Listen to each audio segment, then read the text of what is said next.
What fear of heights? This makes me fear heights. Why? I don't know. That's the fun part.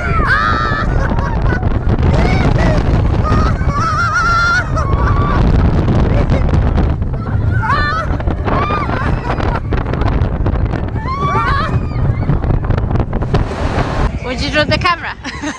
Huh? Would you drop the camera? Yeah, it's a good thing I've got this strap around my wrist because that camera was gone.